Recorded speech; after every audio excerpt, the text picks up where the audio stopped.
University in Nashville, Tennessee. I'm Kristen Welker of NBC News, and I welcome you to the final 2020 presidential debate between President Donald J. Trump and former Vice President Joe Biden. Tonight's debate is sponsored by the Commission on Presidential Debates. It is conducted under health and safety protocols designed by the Commission's health security advisor. The audience here in the hall has promised to remain silent. No cheers, boos, or other interruptions, except right now, as we welcome to the stage former Vice President Joe Biden and President Donald J. Trump.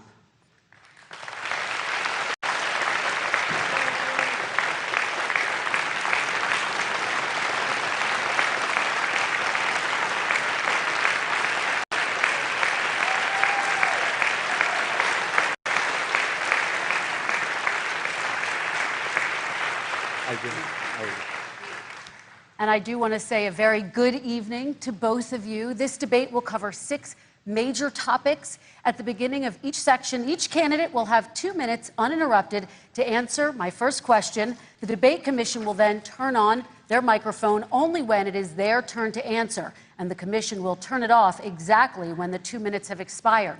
After that, both microphones will remain on, but on behalf of the voters, I'm going to ask you to please speak one at a time. The goal is for you to hear each other and for the American people to hear every word of what you both have to say. And so with that, if you're ready, let's start. And we will begin with the fight against the coronavirus. President Trump, the first question is for you. The country is heading into a dangerous new phase. More than 40,000 Americans are in the hospital tonight with COVID, including record numbers here in Tennessee. And since the two of you last shared a stage, 16,000 Americans have died from COVID. So please be specific. How would you lead the country during this next stage of the coronavirus crisis? 2 minutes, uninterrupted. So, as you know, 2.2 million people modeled out were expected to die. We closed up the greatest economy in the world in order to fight this horrible disease that came from China. It's a worldwide pandemic. It's all over the world. You see the spikes in Europe and many other places right now. If you notice, the mortality rate is down 85%. The excess mortality rate is way down and much lower than almost any other country. And we're fighting it, and we're fighting it hard. There is a spike. There was a spike in Florida, and it's now gone. There was a very big spike in Texas. It's now gone. There was a very big spike in Arizona. It's now gone. And there are some spikes and surges in other places. They will soon be gone. We have a vaccine that's coming. It's ready. It's going to be announced within weeks, and it's going to be delivered. We have Operation Warp Speed, which is the military is going to distribute the vaccine.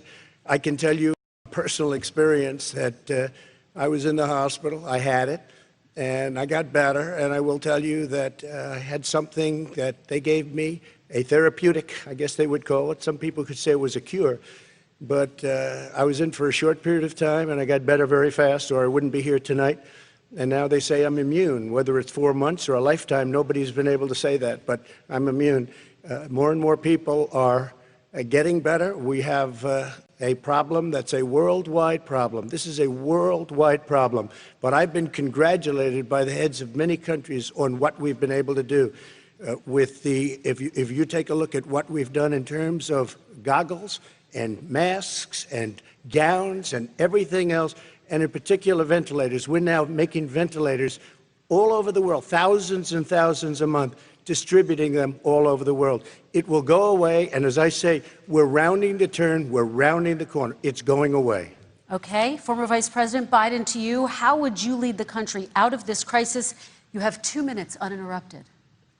220,000 Americans dead.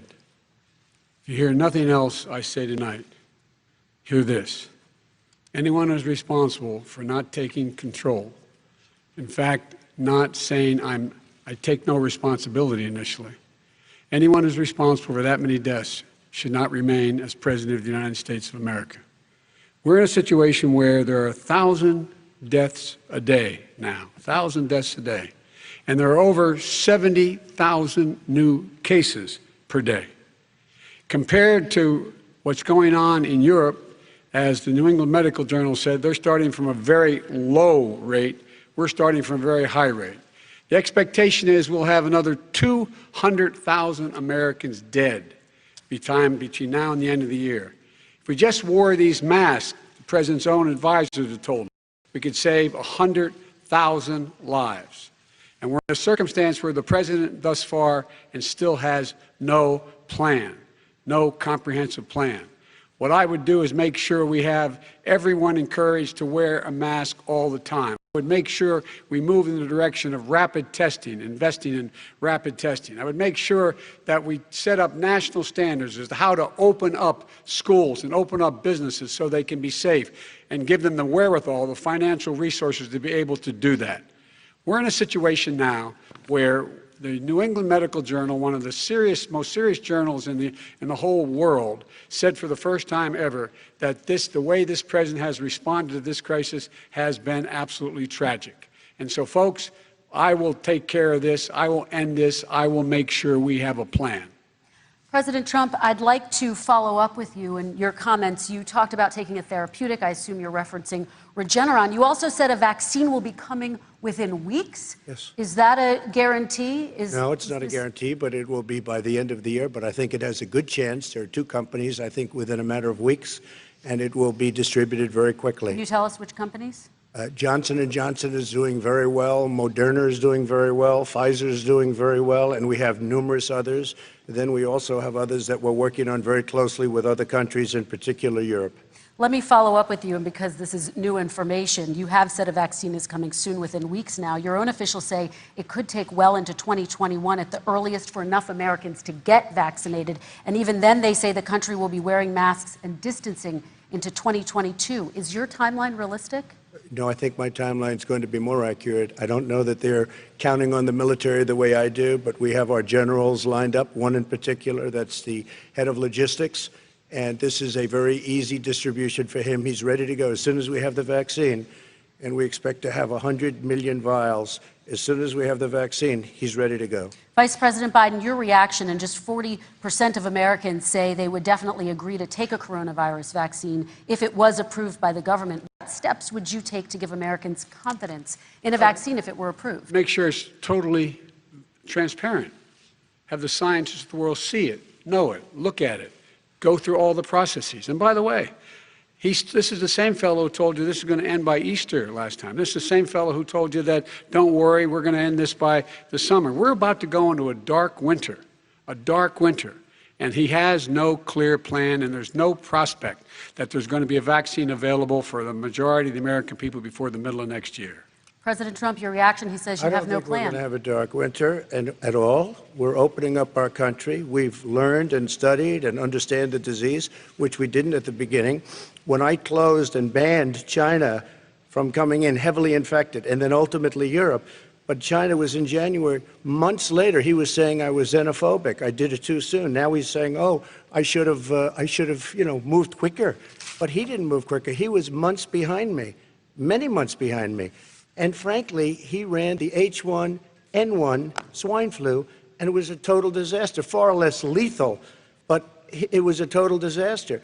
Had that had this kind of numbers, 700,000 people would be dead right now, but it was a far less lethal disease.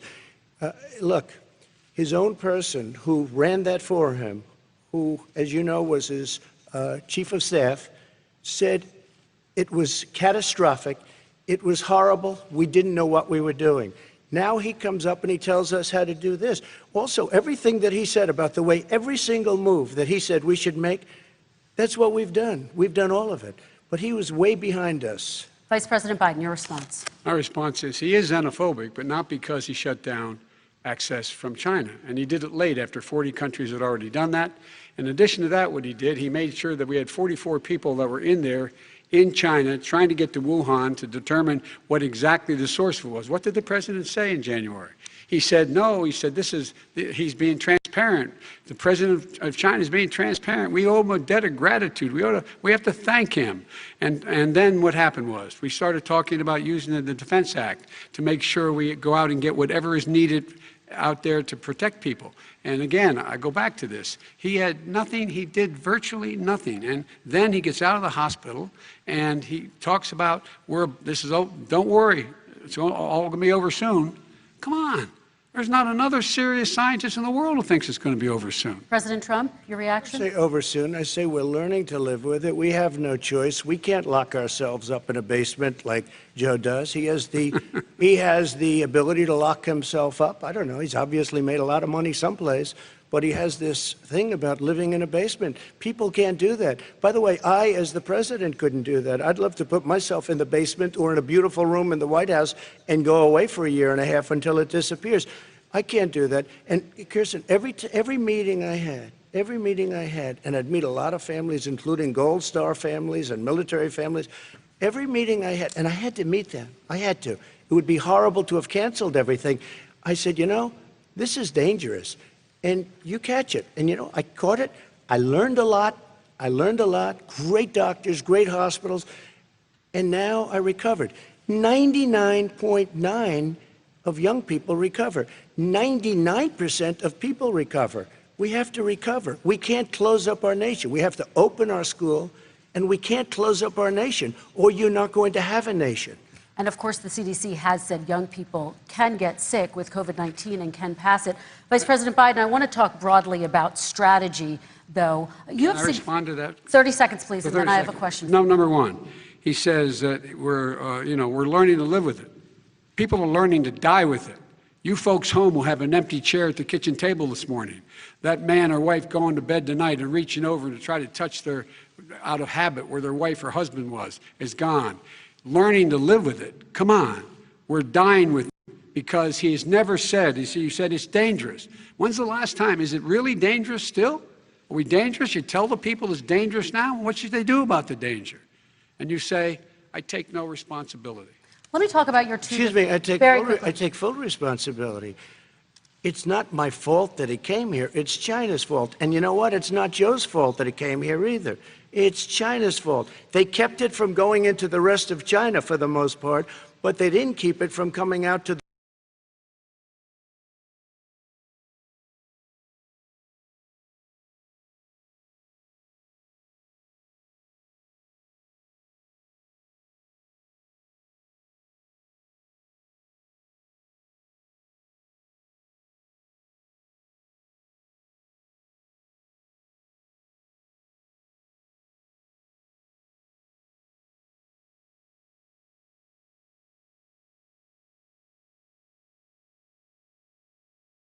thousand more people. President Trump. Look, perhaps just to finish this, I was kidding on that, but just to finish this, when I closed, he said I shouldn't have closed. And that went on for months. Nancy Pelosi said the same thing. She was dancing on the streets in Chinatown in San Francisco. But when I closed, he said, this is a terrible thing, you're xenophobic. I think he called me racist even. And because I was closing it to China. Now he says I should have closed it earlier. Joe, it doesn't work. I didn't say either of those things. You certainly did. You certainly did. I talked about a xenophobia in a different context. It wasn't about closing the border to Chinese coming to the United States. All right, I want to talk about both of your different strategies to handling this. He thought this. I shouldn't have closed the border. Well, that's obvious. Do you want to respond to that quickly, Vice President Biden? Okay. Let's talk about your different strategies toward dealing with this. Mr. Vice President, you suggested you would support new shutdowns if scientists recommended it. What do you say to Americans who are fearful that the cost of shutdowns, the impact on the economy, the higher rates of hunger, depression, domestic and substance abuse outweighs the risk of exposure to the virus? What I would say is I'm going to shut down the virus, not the country. It's his ineptitude that caused the country to have to shut down in large part. Why businesses have gone under, why schools are closed, why so many people have lost their living, and why they're concerned. Those other concerns are real. That's why he should have been, instead of in a sand trap in his golf course, he should have been negotiating with Nancy Pelosi and the rest of the Democrats and Republicans about what to do about the acts they were passing for billions of dollars to make sure people had the capacity. But you haven't ruled out more shutdowns.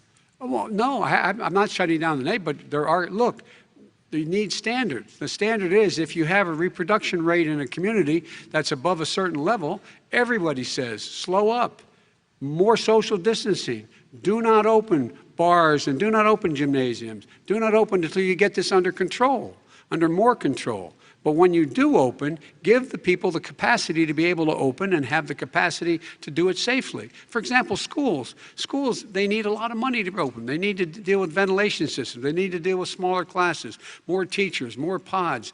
And he's refused to support that money, or at least up to now. Let's talk about schools. President Trump, I think we have to respond, if I might. Please, and then I have a follow-up. Thank you, and I appreciate that. Look, all he does is talk about shutdowns, but forget about him. His Democrat governors, Cuomo in New York, you look at what's going on in California, you look at Pennsylvania, North Carolina, Democrats all, they're shut down so tight, and they're dying. They're dying. And he supports all these people. All he talks about is shutdowns. No, we're not going to shut down, and we have to open our schools. And it's like, as an example, I have a young son. He also tested positive. By the time I spoke to the doctor the second time, he was fine. It's young people. I guess it's their immune system. Let me follow up with you, President Trump. You've demanded schools open in person and insist they can do it safely. But just yesterday, Boston became the latest city to move its public school system entirely online after a coronavirus spike. What is your message to parents who worry that sending their children to school will endanger not only their kids, but also their teachers and families? I want to open the schools. The transmittal rate to the teachers is very small, but I want to open the schools. We have to open our country. We're not going to have a country. You can't do this. We can't keep this country closed. This is a massive country with a massive economy. People are losing their jobs. They're committing suicide. There's depression, alcohol, drugs at a level that nobody's ever seen before. There's abuse, tremendous abuse. We have to open our country. You know, I've said it often. The cure cannot be worse than the problem itself. And that's what's happening. And he wants to close down. He'll close down the country if one person in our massive bureaucracy says we should close it down. Vice President Biden, your response. Simply not true. We ought to be able to walk and chew gum at the same time. We ought to be able to safely open, but they need resources to open. You need to be able to, for example, if you're going to open a business, have social distancing within the business. You need to have, if you have a restaurant, you need to have plexiglass dividers so people cannot infect one another. You need to be in a position where you can take testing rapidly and know whether a person is in fact infected. You need to be able to trace. You need to be able to provide all the resources that are needed to do this. And that is not inconsistent with saying that we're going to make sure that we open safely. And by the way, all you teachers out there, not that many of you are going to die, so don't worry about it. So don't worry about it. Come on. President Trump, let me follow up with you quickly. By the way, I will say this. If you go and look at what's happened to New York, it's a ghost town. It's a ghost town. And when you talk about plexiglass, these are restaurants that are dying. These are businesses with no money. Putting up plexiglass is unbelievably expensive, and it's not the answer. I mean, you're going to sit there in a cubicle wrapped around with plastic. These are businesses that are dying, Joe. You can't do that to people. You just can't. Take a look at New York and what's happened to my wonderful city for so many years. I loved it. It was vibrant. It's dying. Everyone's leaving New York. Take a look at what New York has done in terms of turning the curve down in terms of the number of people dying. And I don't look at this in terms of the way he does. Blue states and red states. They're all the United States. And look at the states that are having such a spike in the coronavirus. They're the red states. They're the states in the Midwest. They're the states in the upper Midwest. That's where the spike is occurring significantly. But they're all Americans. They're all Americans. And what we have to do is say, wear these masks, number one. Make sure we get the help that the businesses need that has money's already been passed to do that. It's been out there since the beginning of the summer, and nothing's happened. President, New York has lost more than 40,000 people, 11,000 people in nursing homes. President Trump, what about... When you say spike, take a look at what's happening in Pennsylvania, where they've had it closed. Take a look at what's happening with your friend in Michigan, where her husband's the only one allowed to do anything. It's been like a prison. Now it was just ruled unconstitutional. Take a look at North Carolina. They're having spikes, and they've been closed. And they're getting killed financially. We can't let that happen, Joe. You can't let that happen. We have to open up. And we understand the disease. We have to protect our seniors. We have to protect our elderly. We have to protect especially our seniors with heart problems and diabetes problems. And we will protect them. We have the best testing in the world by far. That's why we have so many. With you before we move on to our next section, President Trump, this week you called Dr. Anthony Fauci, the nation's best-known infectious disease expert, quote, a disaster. You described him and other medical experts as, quote, idiots. If you're not listening to them, who are you listening to as you fight this? I'm listening to all of them, including Anthony. I get along very well with Anthony. But he did say, don't wear masks. He did say, as you know, this is not going to be a problem. I think he's a Democrat, but that's okay. He said, this is not going to be a problem. We are not going to have a problem at all. When Joe says that, I said, Anthony Fauci said, and others, and many others, and I'm not knocking him a lot. Nobody knew. Look, nobody knew what this thing was. Nobody knew where it was coming from, what it was. We've learned a lot. But Anthony said, don't wear masks. Now he wants to wear masks. Anthony also said, if you look back, exact words, here's his exact words. This is no problem. This is going to go away soon. So he's allowed to make mistakes. He happens to be a good person. Vice President Biden, your response quickly, and then we're going to move on to the next section. My response is that think about what the president knew in January and didn't tell the American people. He was told this was a serious virus that spread in the air, and it was much worse than the flu. He went on record and said to one of your colleagues, recorded, that in fact he knew how dangerous it was, but he didn't want to tell us. He didn't want to tell us because he didn't want us to panic. He didn't want us, Americans don't panic. He panicked. But guess what? In the meantime, we found out in the New York Times the other day that in fact his folks went to Wall Street and said this is a really dangerous thing, and a memo out of that meeting, not from his administration, but from some of the brokers said, sell short because we got to get moving. It's a dangerous problem. Well, this is I'm going to give you 30 seconds to respond, and then we're going to move on. The Wall Street one, I don't know. Somebody went to Wall Street. You're the one that takes all the money from Wall Street. I don't take it. You have raised a lot of money, tremendous amounts of money. And every time you raise money, deals are made, Joe. I could raise so much more money. As president and as somebody that knows most of those people, I could call the heads of Wall Street, the heads of every company in America. I would blow away every record, but I don't want to do that because it puts me in a bad position. And then you bring up Wall Street. You shouldn't be bringing up Wall Street because you're the one that takes the money from Wall Street, not me. I could blow away your records that, like you wouldn't believe. We don't need money. We have plenty of money. In fact, we beat Hillary Clinton with a tiny fraction of the money that she was able to. All right, gentlemen, we're going to move on. Don't tell me about Wall Street. Average contribution, $43. All right, we're going to move on to our next section, which is national security. And I do want to start with the security of our elections and some breaking news from overnight. Just last night, top intelligence officials confirmed again that both Russia and Iran are working to influence this election. Both countries have obtained U.S. voter registration information, these officials say, and Iran sent intimidating messages to Florida voters. This question goes to you, Mr. Vice President. What would you do to put an end to this threat? You have 2 minutes uninterrupted.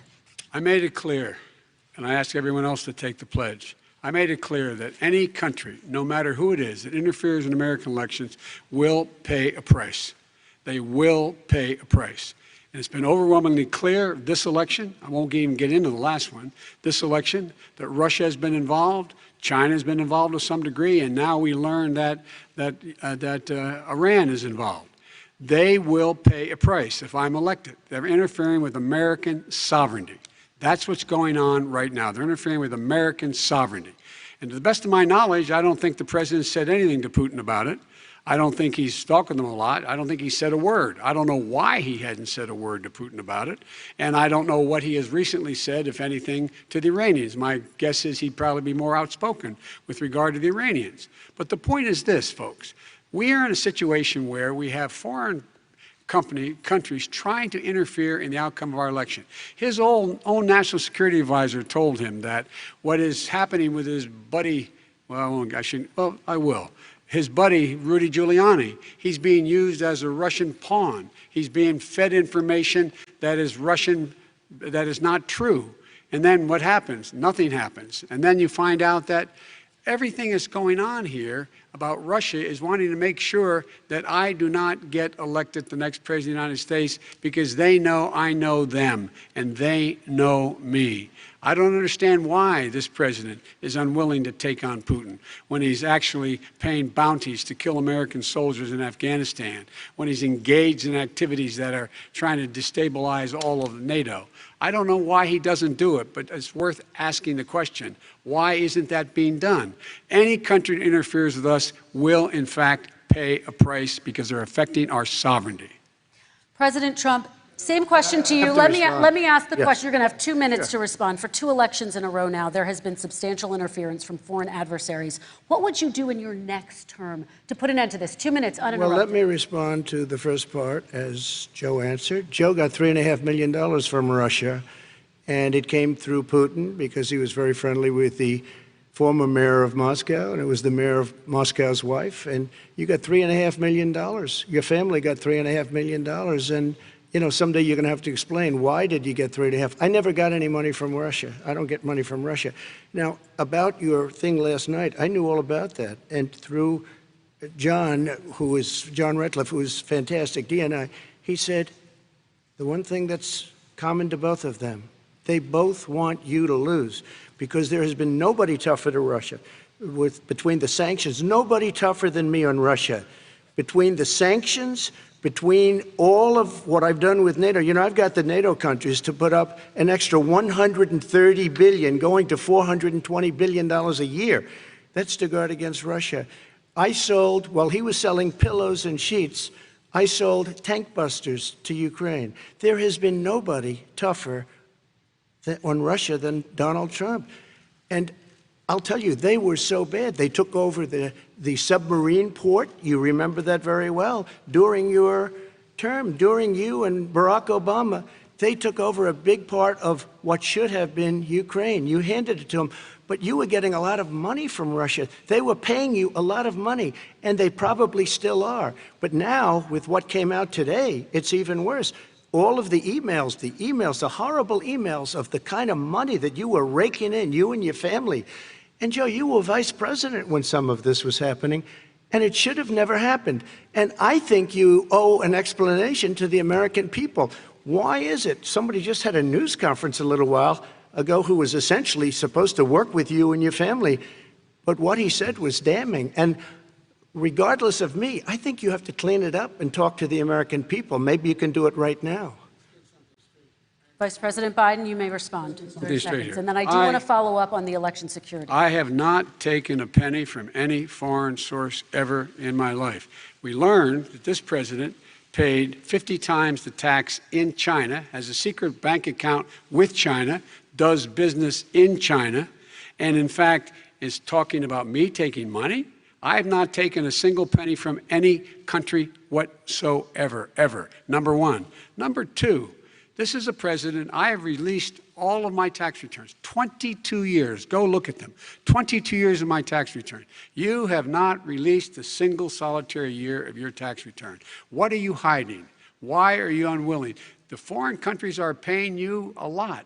Russia's paying you a lot. China's paying you a lot. And your hotels and all your businesses all around the country, all around the world. And China's building a new road to a new a golf course you have overseas. So what's going on here? Why don't release your tax return or stop talking about corruption? President Trump, your response. First of all, I called my accountants under audit. I'm going to release them as soon as we can. I want to do it, and it'll show how successful, how great this company is. But much more importantly than that, people were saying $750. I asked them a week ago, I said, what did I pay? They said, sir, you prepaid tens of millions of dollars. I prepaid my tax. Tens over the last number of years. Tens of millions of dollars I prepaid because at some point they think it's an estimate. They think I may have to pay tax. So I already prepaid it. Nobody told me that. Did your accountant Nobody tell told when you that. released Excuse them? me. And it wasn't written whenever they write this. They keep talking about $750, which I think is a filing fee. But let me just tell you, I prepaid millions and millions of dollars in taxes. Number one. Number two, I don't make money from China. You do. I don't make money from Ukraine. You do. I don't make money from Russia. You made $3.5 million, Joe, and your son gave you. They even have a statement that we have to give 10% to the big man. You're the big man, I think. I don't know. Maybe you're not, but you're the big man, I think. Your son said we have to give 10% to the big man. Joe, what's that all about? It's terrible. All right, gentlemen, I want to ask you both some questions about all of this, but I'm going to let you both respond very quickly. You just said you spoke to your accountant about potentially releasing your taxes. Did he tell you when you can release them? Do you have a deadline for when you're going to release them to the American people? I get treated worse than the Tea Party got treated. Because I have a lot of people in there, deep down in the IRS, they treat me horribly. We made a deal, it was all settled until I decide to run for president. I get treated very badly by the IRS, very unfairly. But we had a deal all done.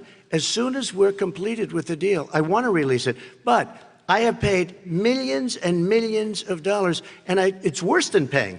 I paid in advance. It's called prepaying your taxes. I paid in advance. I want to ask you both about questions regarding your potential foreign entanglements and questions that have been raised to give you both a chance to talk about this more broadly. Respond very quickly, and then I'll get to my question. Why did he's been saying this for 4 years? Show us. Just show us. Stop playing around. You've been saying for 4 years you're going to release your taxes. Nobody knows it, Mr. President. What they do know is you're not paying your taxes, or you're paying taxes that are so low. When last time he said what he paid, he said, I only pay that little because I'm smart. I know how to game the system. Come on. Come on, folks. So, President Trump, and then I want to get to two questions to both of you on this. I was put through a phony witch hunt for 3 years. It started before I even got elected. They spied on my campaign. No president should ever have to go through what I went through. Let me just say this. Mueller and 18 angry Democrats and FBI agents all over the place spent $48 million. They went through everything I had, including my tax returns, and they found absolutely no collusion and nothing wrong. $48 million. I guarantee you, if I spent $1 million on you, Joe, I could find plenty wrong. Because the kind of things that you've done and the kind of monies that your family has taken, I mean, your brother made money in Iraq, millions of dollars. Your other brother made a fortune, and it's all through you, Joe. And they say you get some of it, and you do live very well. You have houses all over the place. You live very well. All right, gentlemen, let me just ask some questions about all of this broadly. Vice President Biden, there have been questions about the work your son has done in China and for a Ukrainian energy company when you were vice president. In retrospect, was anything about those relationships inappropriate or unethical? Nothing was unethical. Here's what the deal. With regard to Ukraine, we had this whole question about whether or not, because he was on the board, I later learned of a Burisma, a company, that somehow I had done something wrong. Yet every single solitary person, when he was going through his impeachment, testifying under oath who worked for him, said, I did my job impeccably. I carried out U.S. policy.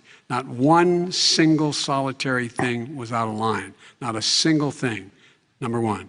Number two, the guy who got in trouble in Ukraine was this guy trying to bribe the Ukrainian government to say something negative about me, which they would not do and did not do because it never, ever, ever happened.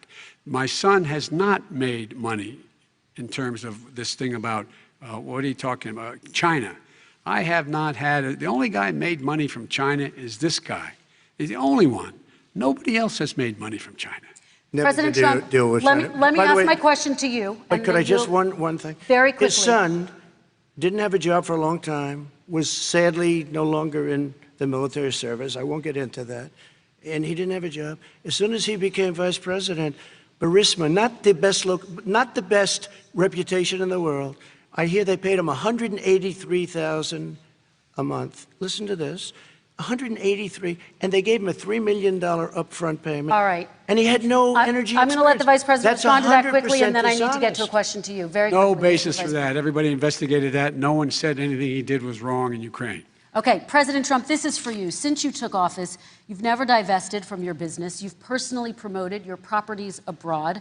A report this week, which was referenced, does indicate that your company has a bank account in China. So how can voters know that you don't have any foreign conflicts of interest? I have many bank accounts, and they're all listed, and they're all over the place. I mean, I was a businessman doing business. The bank account you're referring to, which is, everybody knows about it, it's listed. The bank account was in 2013. That's what it was. It was opened it was closed in 2015, I believe. And then I decided, because I was thinking about doing a deal in China, like millions of other people. I was thinking about it, and I decided I'm not going to do it. Didn't like it. I decided not to do it. Had an account open, and I closed it. Okay. Excuse me. And then, unlike him, where he's vice president and he does business, I then decided to run for president after that. That was before. So I closed it before I even ran for president, let alone became president. Big difference. He is the vice president of the United States, and his son, his brother, and his other brother are getting rich. They're like a vacuum cleaner. They're sucking up money President every Trump, place he thank you. goes. We do Not need to true. move on. I do want to ask you, Vice President Biden, about China. Let's talk about China more broadly. There have, of course, President Trump has said that they should pay for not being fully transparent in regards to the coronavirus. If you were president, would you make China pay? And please be specific. What would that look like? What I'd make China do is play by the international rules, not like he has done. He has caused the deficit of China to go up, not down, with China, up, not down. We are making sure that in order to do business in China, you have to give all your intellectual property. You have to have a partner in China. It's 51%. We would not do that at all, number one. Number two, we're in a situation where China would have to play by the rules internationally as well. When I met with Xi, when I was still vice president, he said we're setting up air identification zones in the South China Sea. You can't fly through them. I said we're going to fly through them. We just flew B-52, B-1 bombers through it. We're not going to pay attention. They have to play by the rules. And what's he do? He embraces guys like the thugs like in North Korea and the Chinese president and Putin and others, and he pokes his finger in the eye of all of our friends, all of our allies. We make up we're 25% of the world's economy.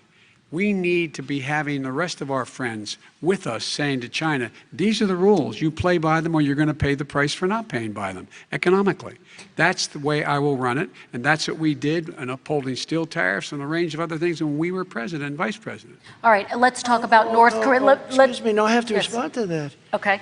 Very quickly, and then His we're son going to move walked on out to with North $1.5 billion Korea. from China to Not manage after true. spending 10 minutes in office and being in Air Force Two, number one. Number two, there's a very strong email talking about your family wanting to make $10 million a year for introductions. President Trump, on China policy, true. though, what No, but wait a specifically are minute. you going to do? What specifically are you going to do to make China pay? You've said you're going First to of make all, them pay. China is paying. They're paying billions and billions of dollars. I just gave New $28 billion. sanctions? New sanctions? I just gave $28 billion to our farmers. because Taxpayers' China, money. It's what? Taxpayers' money. Didn't come from Yeah, China. you know the taxpayer is, it's called China. China paid true. $28 billion, and you know what they did to pay it, Joe? They devalued their currency, and they also paid up. And you know who got the money? Our farmers, our great farmers, because they were targeted. You never charged them anything. Also, I charged them 25% on dumped steel because they were killing our steel industry. We were not going to have a steel industry. Okay. And now we have a steel industry. Vice President Biden, your response, please. This isn't about, there's a reason why he's bringing up all this malarkey. There's a reason for it. He doesn't want to talk about the substantive issues. It's not about his family and my family. It's about your family. And your family's hurting badly. If you're making less than, if you're a middle-class family, you're getting hurt badly right now. You're sitting at the kitchen table this morning deciding, well, we can't get new tires, they're bald because we have to wait another month or so. Or are we going to be able to pay the mortgage? Or who's going to tell her she can't go back to community college? They're the decisions you're making in the middle-class families like I grew up in Scranton and Claymont. They're in trouble. We should be talking about your families, but that's the last thing he wants to talk about.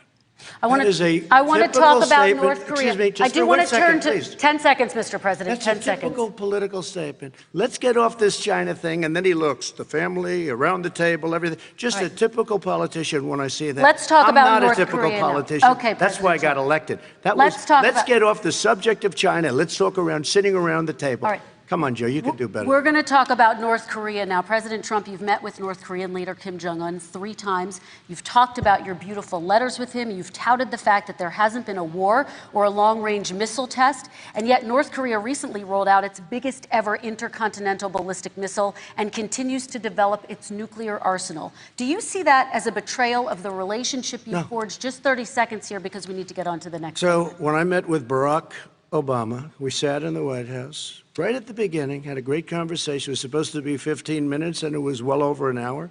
He said the biggest problem we have with North Korea. He indicated we will be in a war with North Korea. Guess what? It would be a nuclear war, and he does have plenty of nuclear capability. In the meantime, I have a very good relationship with him. Different kind of a guy, but he probably thinks the same thing about me. We have a different kind of a relationship. We have a very good relationship, and there's no war.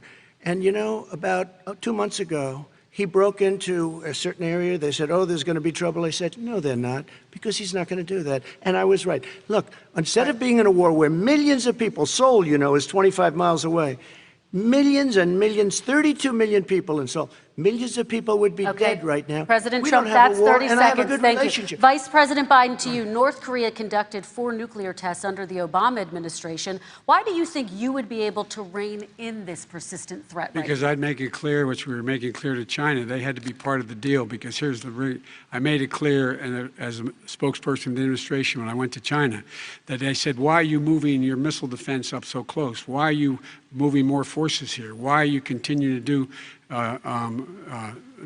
military maneuvers with South Korea? I said, because North Korea is a problem, and we're going to continue to do it so we can control them. We're going to make sure we can control them and make sure they cannot hurt us.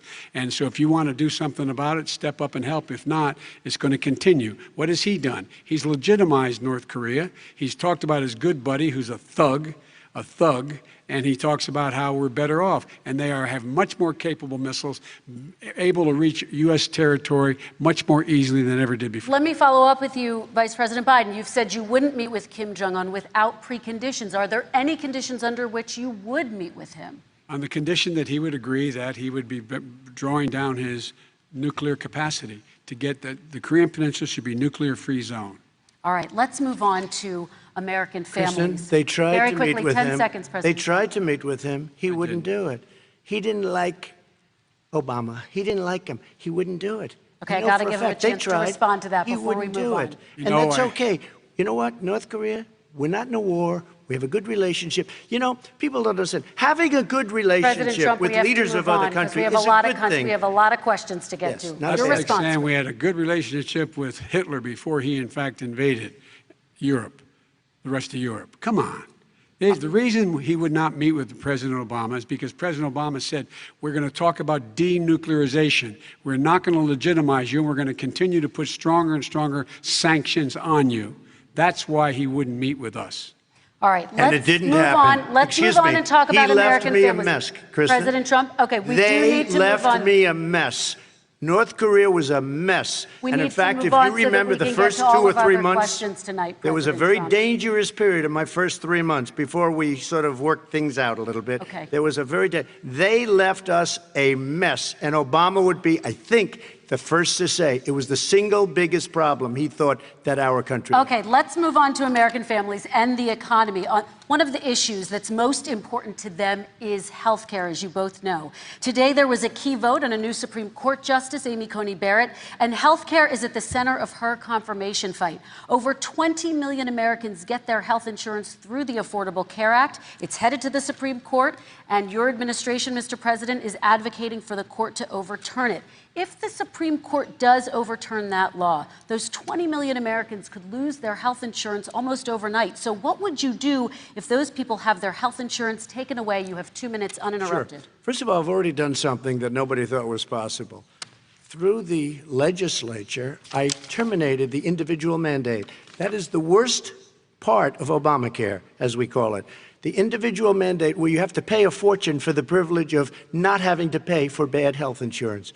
I terminated. It's gone. Now it's in court because Obamacare is no good. But then I made a decision. Run it as well as you can to my people, great people. Run it as well as you can. I could have gone the other route and made everybody very unhappy. They ran it. Premiums are down. Everything's down. Here's the problem. No matter how well you run it, it's no good. What we'd like to do is terminate it. We have the individual mandate done. I don't know that it's going to work. If we don't win, we will have to run it, and we'll have Obamacare, but it'll be better run. But it no longer is Obamacare, because without the individual mandate, it's much different.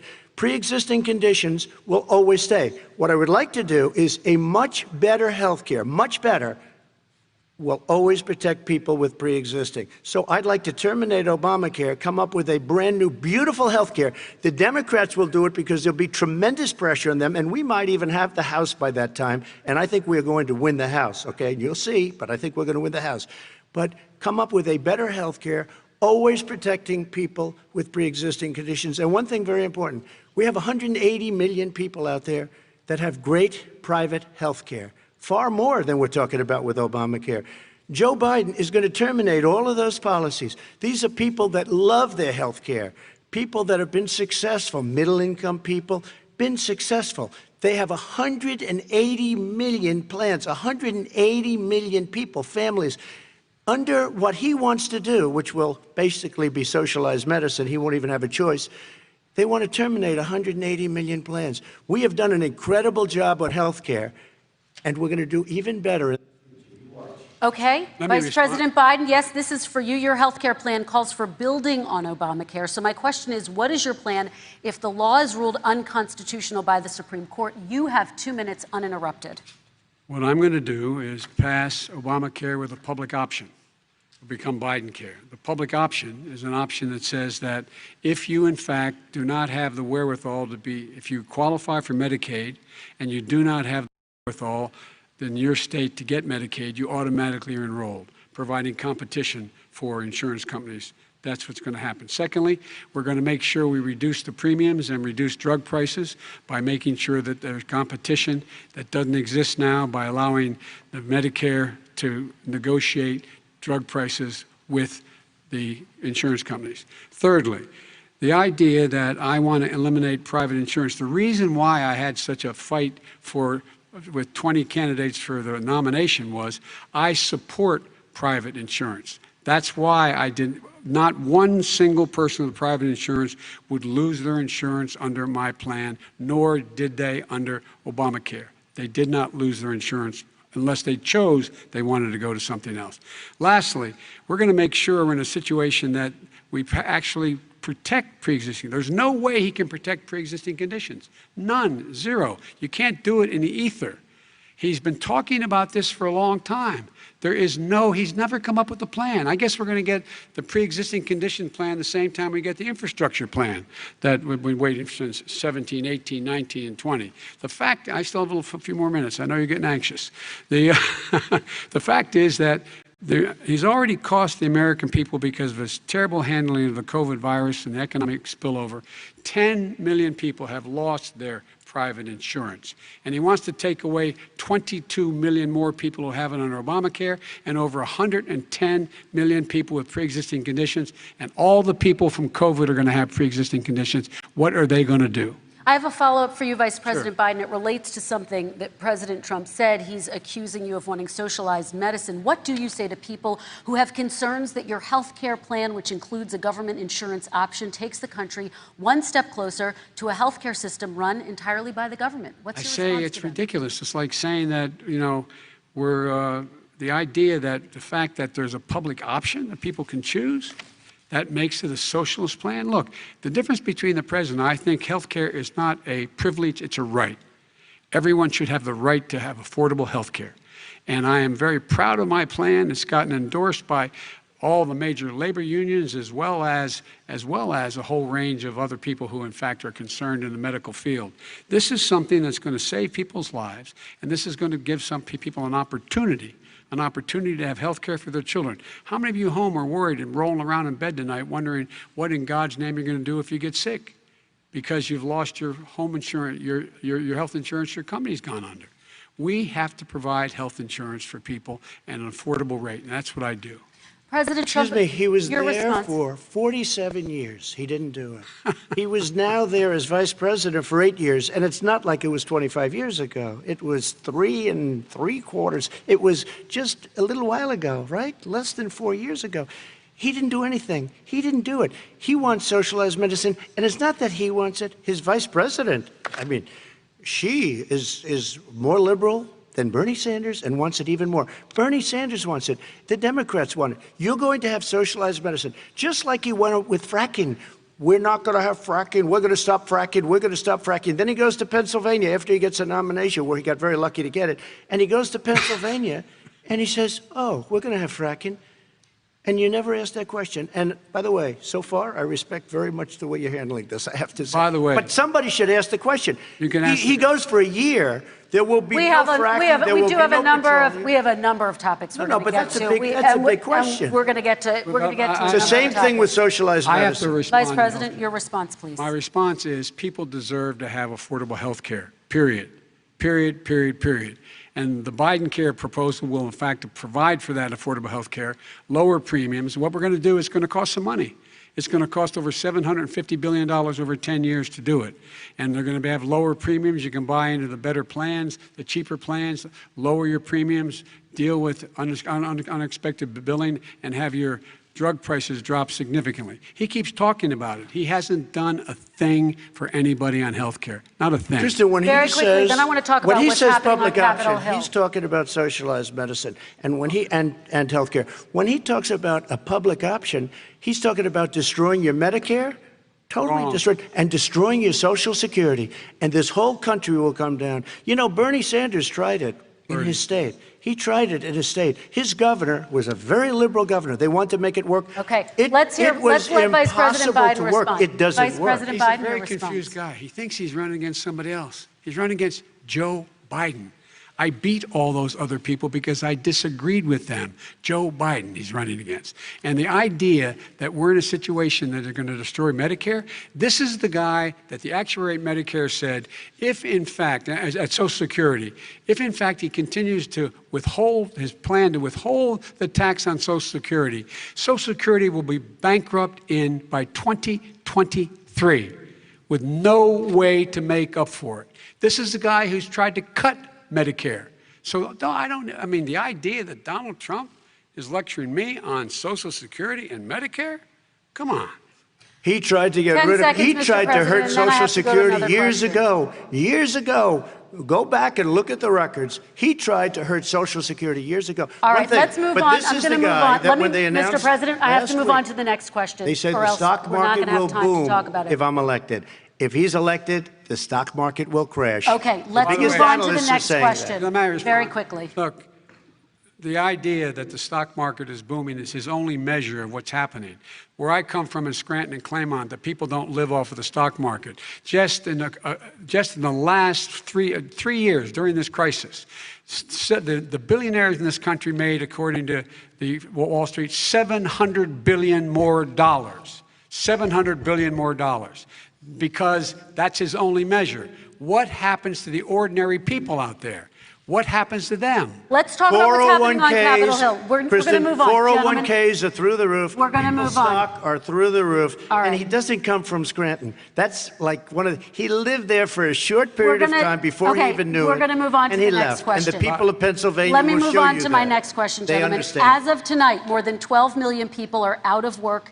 And as of tonight, 8 million more Americans have fallen into poverty, and more families are going hungry every day. Those hit hardest are women and people of color. They see Washington fighting over a relief bill. Mr. President, why haven't you been able to get them the help they need? 30 seconds here. Because Nancy Pelosi doesn't want to approve it. I do. But you're the president.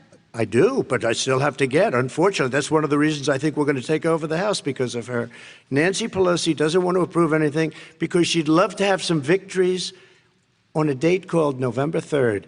Nancy Pelosi does not want to approve it. We are ready, willing, and able to do something. Don't forget, we've already approved 3 plans, and it's gone through, including the Democrats, in all fairness. This one she doesn't want. It's near the election because she thinks it helps her politically. I think it hurts her politically. All right, Mr. Vice President. The Republican leader in the United States Senate said he can't pass it. He will not be able to pass it. He does not have Republican votes. Why isn't he talking to his Republican friends? Let me follow up with you, Vice President we made a Biden, deal, because the Republicans let me will ask pass Vice it. President Biden a question. You are the leader of the Democratic Party. Why have you not pushed the Democrats to get a deal for the American people? Well, I have, and they have pushed it. Look, they passed this act all the way back in the beginning of the summer. This is like it's not new. It's been out there. This HEROES Act has been sitting there. And look at what's happening. When I was in charge of the Recovery Act with $800 billion, I was able to get $145 billion to local communities that have to balance their budgets and states that have to balance their budgets, so they didn't have to fire firefighters, teachers, first responders, law enforcement officers, so they could keep their cities and counties running. He will not support that. They have not done a thing for them. And Mitch McConnell said, let them go bankrupt. Let them go bankrupt. Come on. What's the matter with these guys? The bill that was passed in the House was a bailout of badly run, high-crime, Democrat, all run by Democrats, cities and states. It was a way of getting a lot of money, billions and billions of dollars to these states. It was also a way of getting a lot of money from our people's pockets to people that come into our country illegally. We were going to take care of everything for them. And what that does, and I'd love to do that, I'd love to help them, but what that does, everybody all over the world will start pouring into our country. We can't do it. This was a way of taking care of them. This was a way of spending on things that had nothing to do with COVID, as per your question. But it was really a big bailout for badly run Democrat cities and states. All right, if I get elected, I'm running as a proud Democrat, but I'm going to be an American president. I don't see red states and blue states. What I see is American, United States. And folks, every single state out there finds themselves in trouble. They're going to start laying off, whether they're red or blue, cops, firefighters, first responders, teachers, because they have to balance their budget. And the founders were smart. They allowed the federal government to deficit spend to compensate for the United States of America. I want to talk about the minimum wage, gentlemen. Mr. Vice President, we are talking a lot about struggling small businesses and business owners these days. Do you think this is the right time to ask them to raise the minimum wage? You, of course, support a $15 federal minimum wage. I do, because I think one of the things we're going to have to do is we're going to have to bail them out, too. We should be bailing them out now, those small businesses. You got 1 in 6 of them going under. They're not going to be able to make it back. They passed a package that allows us to be able to call PPP. Money is supposed to go to help them do everything from organize how they can deal with their businesses being open safely. Schools, how they can make classrooms smaller, how they can hire more teachers, how they can put ventilation systems in. They need the help. The businesses as well as the schools need the help. But these guys will not help them. Is not giving them any of the money. We are going to move on to immigration, one thing very but I quickly, want to get your reaction. we have to help our small businesses by raising the minimum wage. That's not helping. I think it should be a state option. Alabama is different than New York. New York is different from Vermont. Every state is different. It should be a state option. You said very recently. We have to help. It's very important. We have to help our small businesses. How are you helping your small businesses when you're forcing wages? What's going to happen, and what's been proven to happen, is when you do that, these small businesses fire many of their employees. You said very recently you would consider raising the federal minimum wage to $15 an hour. You said recently you would consider raising the federal minimum wage to $15 an hour. Is that still the case? And I would consider it to an extent, but what I really like, in a second administration, but not to a level that's going to put all these businesses out of business. It should be a state option. Look, I've lived in different places. I know different places. They're all different. Some places, $15 is not so bad. In other places, other states, $15 would be Okay, President ruinous. Trump, thank you. Quick response, Vice President Bodden. 2 jobs, 1 job, be below poverty. People are making $6, $7, $8 an hour. These first responders, we all clap for as they come down the street because they've allowed us to make it. What's happening? They deserve a minimum wage of $15. Anything below that puts you below the poverty level. And there is no evidence that when you raise the minimum wage, businesses go out of business. That is simply not true. We're going to talk about immigration. We're going to talk about immigration now, gentlemen, and we're going to talk about families within this context. Mr. President, your administration separated children from their parents at the border, at least 4,000 kids. You've since reversed your zero-tolerance policy, but the United States can't locate the parents of more than 500 children. So how will these families ever be reunited? Children are brought here by coyotes and lots of bad people, cartels, and they're brought here, and they used to use them to get into our country. We now have as strong a border as we've ever had. We're over 400 miles of brand new wall. You see the numbers, and we let people in, but they have to come in legally, and they come in through But merit. how will you But let reunite me these just tell kids you, with their families, Let me just tell you, Mr. they President? built cages. You know, they used to say, I built the cages, and then they had a picture in a certain newspaper, and it was a picture of these horrible cages, and they said, look at these cages. President Trump built them, and then it was determined they were built in 2014. That was him. Do you They have a built plan to cages. reunite the kids Yes, with we're their working on it families? we're trying very hard. But a lot of these kids come out without the parents. They come over through cartels and through coyotes and through gangs. Vice President Biden, let me bring you into this 525 conversation. Quick response and then another question to you. These 500-plus kids came with parents. They separated them at the border to make it a disincentive to come to begin with.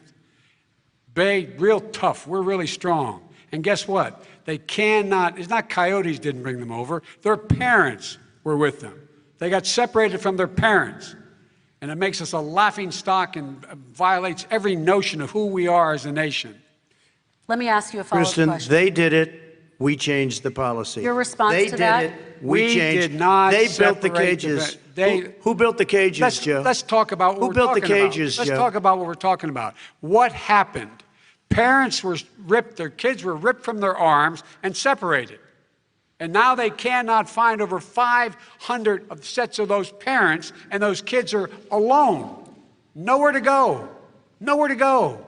It's criminal. It's criminal. Let me ask Kristen, you I about will say this. immigration. They went 10 down. seconds, We and then brought I need to ask reporters, you a question. everything. They are so well taken care of. They're in facilities that were so clean. But some that of have them gotten haven't been such reunited But with their just ask families. one question. Who built the cages? I'd love you to ask them that. Who built the cages? Let me ask about your immigration policy, Mr. Vice President. The Obama administration did fail to deliver immigration reform, which had been a key promise during the administration. It also presided over record deportations as well as family detentions at the border before changing course. So why should voters trust you with an immigration overhaul now? Because they made a mistake. It took too long to get it right. It took too long to get it right. I'll be president of the United States, not vice president of the United States. And the fact is, I've made it very clear. Within 100 days, I'm going to send to the United States Congress a pathway to citizenship for over 11 million undocumented people. And all of those so-called dreamers, those DACA kids, they're going to be immediately certified again to be able to stay in this country and put on a path to citizenship. The idea that they are being sent home by this guy, and they want to do that, is they've gone to a country they've never seen before. I can imagine you're 5 years old, your parents are taking you across the Rio Grande River, and it's illegal. And you say, oh no, Mom, leave me here. I'm not going to go with you. They've been here. Many of them are model citizens. Over 20,000 of them are first responders out there taking care of people during this crisis. We owe them. We owe them. President Kristen, Trump, he your had reaction. 8 years to do what he said he was going to do. And I've We changed did. without having a specific.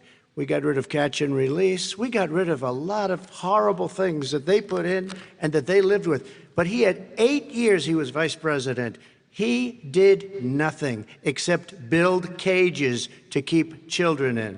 Vice President Wrong. Biden, your response. The catch and release, you know what he's talking about there? If in fact you had a family came across and they were arrested, they in fact were given a date to show up for their hearing. They were released. And guess what? They showed up for a hearing. And this is the first president in the history of the United States of America that anybody seeking asylum has to do it in another country. That's never happened before in America. That's never happened before in America. You come to the United States and you make your case that I seek asylum based on the following premise, why I deserve it under American law. They're sitting in squalor on the other side of the river. President Trump, your response, So 30 important. seconds, and then we'll move It on. just shows that he has no understanding of immigration or the laws. Catch and release is a disaster. A murderer would come in, a rapist would come in, a very bad person would come in. We would take their name. We have to release them into our country. And then you say they come back. Less than 1% of the people come back. We have to send ICE out and Border Patrol out to find them. We would say, come back in 2 years, 3 years. We're going to give you a court case. You need Perry Mason. We're going to give you a court case. When you say they come back, they don't come back, Joe. They do. They never come back. Only the really, I hate to say this, but those with the lowest IQ, they might come back. Okay, But President very, Trump, let's very give few. Vice President Biden a chance to respond, and then we're going to move on to the You next don't know section. the law, Joe. Vice President Biden, your response. Know the law, what he's telling you is simply not true. Well, check it out. They don't come back. Check it out. All right, let's move on. But we don't have to worry about it because section. they terminated it, so we don't have to worry about it Let's anymore. move on to the next And you have section. 525 kids not knowing where in God's name they're going to be and lost their parents. Go ahead. All right, let's talk about our next section, which is race in America. And I want to talk about the way Black and brown Americans experience race in this country. Part of that experience is something called the talk. It happens regardless of class and income. Parents who feel they have no choice but to prepare their children for the chance that they could be targeted, including by the police, for no reason other than the color of their skin. Mr. Vice President, in the next 2 minutes, I want you to speak directly to these families. Do you understand why these parents fear for their children? I do. I do. You know, my daughter is a social worker, and she's written a lot about this. She has a graduate degree from the University of Pennsylvania in social work. And you know, one of the reasons why I ended up working on the east side of Wilmington, Delaware, which is 90% African American, was to learn more about what was going on. I never had to tell my daughter, if she's pulled over, make sure she puts, for a traffic stop, put both hands on top of the wheel and don't reach for the glove box because someone may shoot you. But a black parent, no matter how wealthy or how poor they are, has to teach their child, when you're walking down the street, don't have a hoodie on when you go across the street.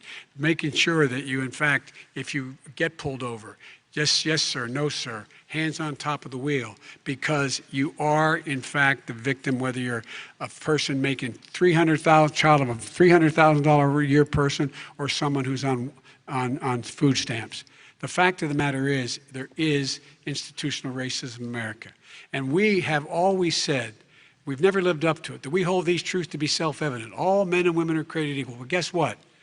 We have never, ever lived up to it, but we've always constantly been moving the needle further and further to inclusion, not exclusion. This is the first president to come along and says, that's the end of that. We're not going to do that anymore. We have to provide for economic opportunity, better education, better health care, better access to schooling, better access to opportunity to borrow money to start businesses. All the things we can do, and I've laid out a clear plan as to how to do those things, just to give people a shot. It's about accumulating the ability to have wealth as well as it is to be free from violence. President Trump, same question to you, and let me remind you of the question. I would like you to speak directly to these families. Do you understand why these parents fear for their children? Yes, I do. And again, he's been in government 47 years. He never did a thing except in 1994 when he did such harm to the black community. And they were called, and he called them super predators. And he said that. He said it, super predators. And they have never lived that down. 1994, your crime bill, the super predators. Nobody has done more for the black community than Donald Trump. And if you look, with the exception of Abraham Lincoln, possible exception, but the exception of Abraham Lincoln, nobody has done what I've done. Criminal justice reform, Obama and Joe didn't do it. I don't even think they tried because they had no chance at doing it. They might have wanted to do it, but if you had to see the arms I had to twist to get that done, it was not a pretty picture, and everybody knows it, including some very liberal people that cried in my office. They cried in the Oval Office. 2 weeks later, they're out saying, gee, we have to defeat him. Criminal justice reform, prison reform, opportunity zones with Tim Scott, a great senator from South Carolina. He came in with this incredible idea for opportunity zones. It's one of the most successful programs. People don't talk about it. Tremendous investment is being made. Biggest beneficiary, the black and Hispanic communities, and then historically black colleges and universities. After 3 years of coming to the office, I love some of those guys. They were great. They came into the office and they said, I said, what are you doing? After 3 years, I said, why do you keep coming back? Because we have no funding. I said, you don't have to come back every year. We have to come back because President Obama would never give them long-term funding, and I did. 10-year long-term funding, and I gave them more money than they asked for because they said, I think you need more. And I said, the only bad part about this is I may never see you again, because I got very friendly with them, and they like me and I like them. But I saved historically black colleges and universities. Okay, and we're going to talk about both of your records, but your response to that, Vice President? My response to that is I never, ever said what he accused me of saying. The fact of the matter is, in 2000, though, after the crime bill had been in the law for a while, this is a guy who said, the problem with the crime bill, there's not enough people in jail. There's not enough people in jail. And go on my website, get the quote, the date when he said it. Not enough people. He talked about marauding gangs, young gangs, and the people who are going to maraud our cities. This is a guy who in the Central Park five innocent black kids, he continued to push for making sure that they got the death penalty. None of them were guilty of the crimes they were suggested. Look, and talk about granted, he did in fact let 20 people, he commuted 20 people's sentences. We commuted over 1,000 people's sentences. Over 1,000. The very law he's talking about is a law that, in fact, initiated by Barack Obama. And secondly, we're in a situation here where the federal prison system was reduced by 38,000 people under our administration. And one of these things we should be doing, there should be no minimum mandatories in the law. That's why I'm offering $20 billion to states to change their state laws to eliminate minimum mandatories and set up drug courts. No one should be going to jail because they have a drug problem. They should be going to rehabilitation, not to jail. We should fundamentally change the system, and that's what I'm going to do. But why didn't he do it 4 years ago? Why didn't you do that 4 years ago, even less than that? Why didn't you do it? You were vice president. You keep talking about all these things you're going to do, and you're going to do this. But you were there just a short time ago, and you guys did nothing. We did. You know, Joe, I ran because of you.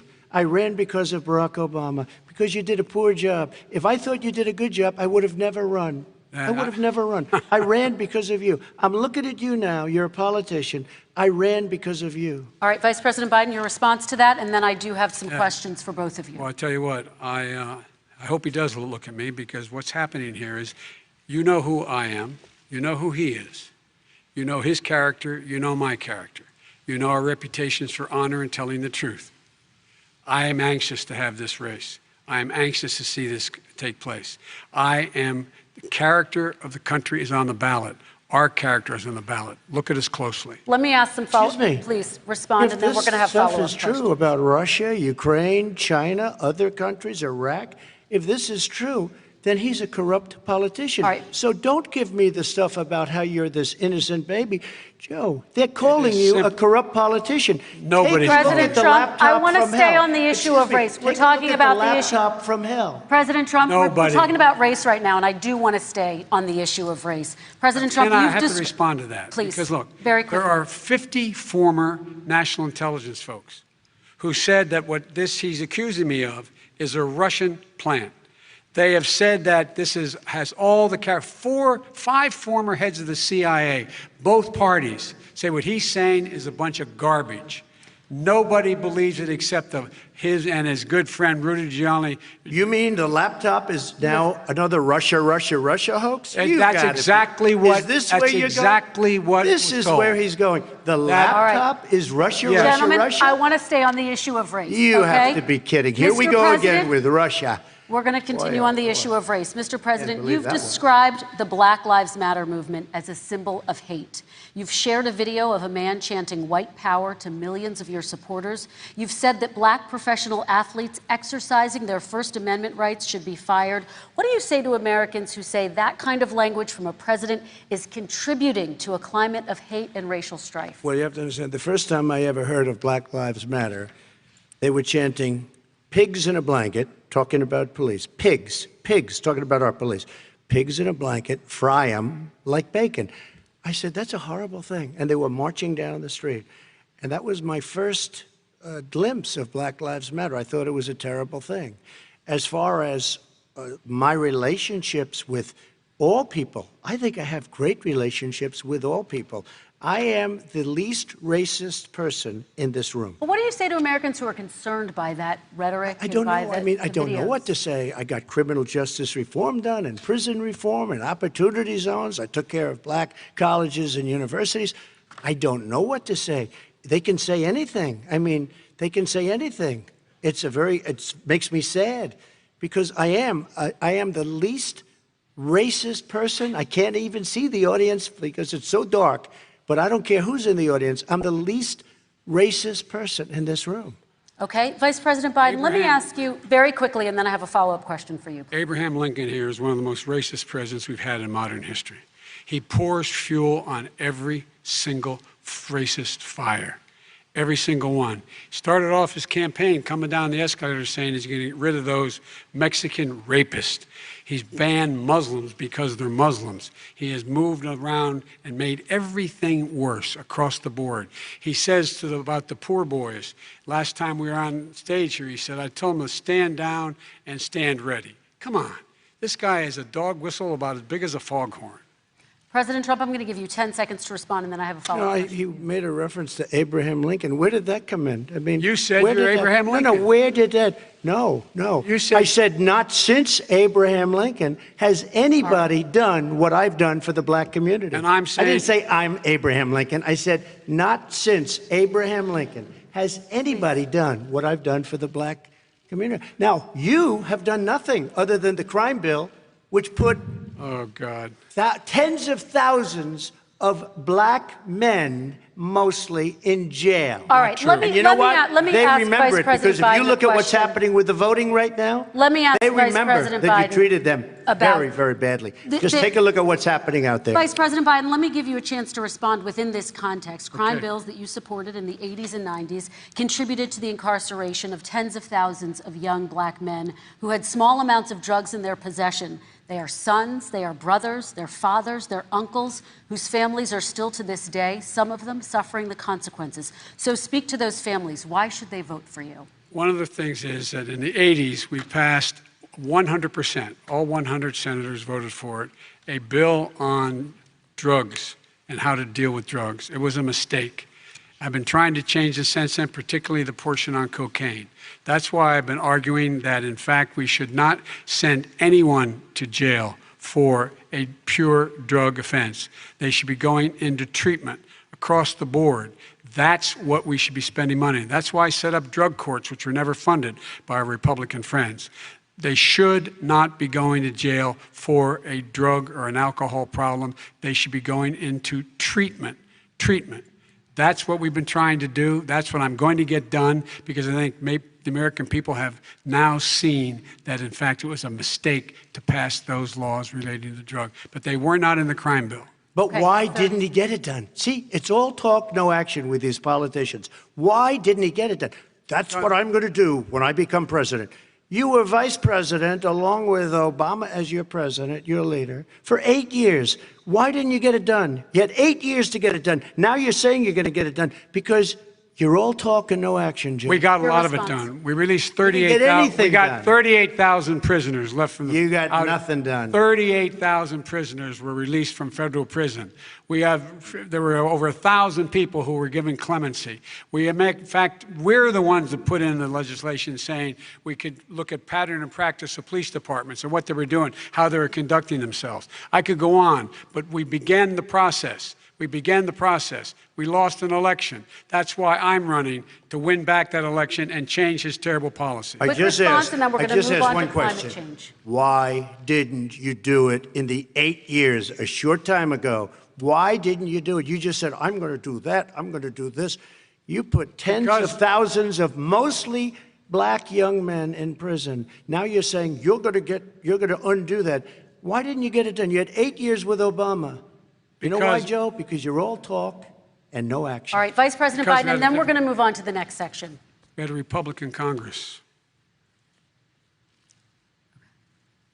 That's the answer. Well, you got to talk them into it, Joe. Sometimes all right. You got to talk them into it. We're going to move on to our next section, like I did with criminal justice reform. I had to talk Democrats into it. Gentlemen, we're running out of time, so we got to get on to climate change, please. You both have very different visions on climate change. President Trump, you say that environmental regulations have hurt jobs in the energy sector. Vice President Biden, you have said you see addressing climate change as an opportunity to create new jobs. For each of you, how would you both combat climate change and support job growth at the same time? Starting with you, President Trump, you have 2 minutes uninterrupted. So we have the Trillion Trees program. We have so many different programs. I do love the environment, but what I want is the cleanest, crystal clear water, the cleanest air. We have the best, lowest number in carbon emissions, which is a big standard that I notice Obama goes with all the time. Not Joe. I haven't heard Joe use the term because I'm not sure he knows what it represents or means, but I have heard Obama use it. And we have the best carbon emission numbers that we've had in 35 years under this administration. We are working so well with industry, but here's what we can't do. Look at China, how filthy it is. Look at Russia. Look at India. It's filthy. The air is filthy. The Paris Accord, I took us out because we were going to have to spend trillions of dollars, and we were treated very unfairly. When they put us in there, they did us a great disservice. They were going to take away our businesses. I will not sacrifice tens of millions of jobs, thousands and thousands of companies because of the Paris Accord. It was so unfair. China doesn't kick in until 2030. Russia goes back to a low standard, and we kicked in right away. It would have destroyed our businesses. So, you ready? We have done an incredible job environmentally. We have the cleanest air, the cleanest water, and the best carbon emission standards that we've seen in many, many years. Vice President And we Biden. haven't destroyed our industries. Vice President Biden, 2 minutes to you, uninterrupted. Climate change and climate warming, global warming, is an existential threat to humanity. We have a moral obligation to deal with it. And we're told by all the leading scientists in the world we don't have much time. We're going to pass the point of no return within the next 8 to 10 years. 4 more years of this man eliminating all the regulations that were put in by us to clean up the climate, to limit limit of emissions, will put us in a position where we're going to be in real trouble. Here's where we have a great opportunity. I was able to get both all the environmental organizations as well as labor, the people worried about jobs, to support my climate plan. Because what it does, it will create millions of new good-paying jobs. We're going to invest in, for example, 50,000 charging stations on our highways so that we can own the electric car market of the future. In the meantime, China is doing that. We're going to be in a position where we're going to see to it that we're going to take 4 million existing buildings and 2 million existing homes and retrofit them so they don't leak as much energy, saving hundreds of millions of barrels of oil in the process and creating significant number of jobs. And by the way, the whole idea of what this is all going to do, it's going to create millions of jobs, and it's going to clean the environment. Our health and our jobs are at stake. That's what's happening. And right now, by the way, Wall Street firms indicated that my plan will in fact create 18.6 million jobs, 7 million more than his. This is from Wall Street. And I'll create $1 trillion more in economic growth than his proposal does. Not on climate, just on the economy. President Trump, you're They came out and said very strongly, $6,500 will be taken away from families under his plan, that his plan is an economic disaster. If you look at what he wants to do, if you look at his plan, his environmental plan, you know who developed it? AOC plus 3. They know nothing about the climate. I mean, she's got a good line of stuff, but she knows nothing about the climate. And they're all hopping through hoops for AOC plus 3. Look, their real plan costs $100 trillion. If we had the best year in the history of our country for 100 years, we would not even come close to a number like that. When he says buildings, they want to take buildings down because they want to make bigger windows into smaller windows. As far as they're concerned, if you had no window, it would be a lovely thing. This is the craziest plan that anybody has ever seen. And this wasn't done by smart people. This wasn't done by anybody. Frankly, I don't even know how it can be good politically. Right. They want to spend $100 trillion. That's their real number. He's trying to say it was 6. It's $100 trillion. They want to knock down buildings and build new buildings with little, tiny, small windows. I mean, and many other things. Okay. And many other things. Let me have the Vice President respond, and we're running out of time, and we have a lot more questions to get to. Country. So let's hear from the Vice President. I have a number more questions. I don't know where he comes from. I don't know where he comes up with these numbers. Queens. $100 trillion. Give me a break.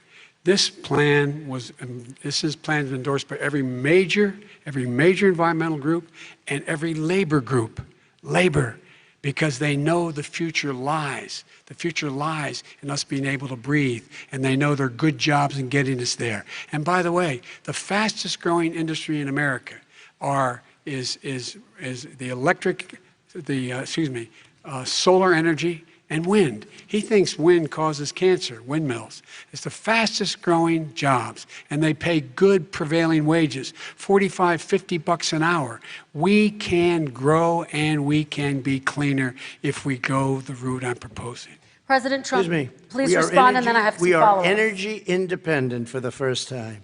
We don't need all of these countries that we had to fight war over because we needed their energy. We are energy independent. I know more about wind than you do. It's extremely expensive, kills all the birds, it's very intermittent, it's got a lot of problems, and they happen to make the windmills in both Germany and China. And the fumes coming up, if you're a believer in carbon emission, the fumes coming up to make these massive windmills is more than anything that we're talking about with natural gas, which is very clean. One other thing. Find me a scientist Solar. said that. I love solar, but solar doesn't quite have it yet. It's not powerful yet to really run our big, beautiful factories that we need to compete with the world. So False. It's all a pipe dream. But you know what we'll do? We're going to have the greatest economy in the world. But if you want to kill the economy, get rid of your oil industry. You want, and what about fracking? All right, now, let me allow Vice President Biden to respond. I never said I oppose fracking. You said it on tape. I did. Show the tape. Put it on your website. I'll put it on. Put it on the website. The fact of the matter is Showed he's it last flat lying. Would you rule out banning fracking? I do rule out banning fracking because the answer, we need other industries to transition to get to ultimately a complete zero emissions by 2025. What I will do with fracking over time is make sure that we can capture the emissions from the fracking, capture the emissions from gas. We can do that, and we can do that by investing money in doing it, but it's a transition to that. I have one more question in this pod, and then we have... He was against fracking. He said it. I will show that to you tomorrow. I am against fracking. Until he got the nomination, went to Pennsylvania, then he said, but you know what, Pennsylvania? He'll be against it very soon because his party is totally against it. Fracking on federal land, I said. No fracking or oil on federal land. Let me ask this final question in this section, and then I want to move on to our final section. President Trump, people of color are much more likely to live near oil refineries and chemical plants. In Texas, there are families who worry the plants near them are making them sick. Your administration has rolled back regulations on these kinds of facilities. Why should these families give you another 4 years in office? The families that we're talking about are employed heavily, and they are making a lot of money, more money than they've ever made. If you look at the kind of numbers that we produce for Hispanic, for Black, for Asian, it's 9 times greater, the percentage gain, than it was in 3 years, than it was under 8 years of the 2 of them, to put it nicely. 9 times more. Now, somebody lives, I have not heard the numbers or the statistics that you're saying, but they're making a tremendous amount of money economically. We saved it, and I saved it again a number of months ago when oil was crashing because of the pandemic. We saved it. We got, say what you want about relationship, we got Saudi Arabia, Mexico, and Russia to cut back, way back. We saved our oil industry, and now it's very vibrant again. And everybody has very inexpensive gasoline. Remember that. Vice President Biden, your response, and then we're going to have a final question for both of you. My response is that those people live on what they call fence lines. He doesn't understand this. They live near chemical plants that, in fact, pollute, chemical plants and oil plants and refineries that pollute. I used to live near that when I was growing up in Claymont, Delaware. And there are more oil refineries in Marcus Hook and the Delaware River than there is any place, including in Houston at the time. When my mom get in the car and when there was first frost to drive me to school, turn in the windshield wiper, there'd be oil slick in the window. That's why so many people in my state were dying and getting cancer. The fact is, those frontline communities, it doesn't matter what you're paying them, it matters how you keep them safe. What do? And you impose restrictions on the pollutants coming out of those fence line communities. Okay, I have one final Would he question. close It down falls- the oil industry? It falls. Would you close down the falls- oil By the way, I industry? would transition from the oil industry, yes.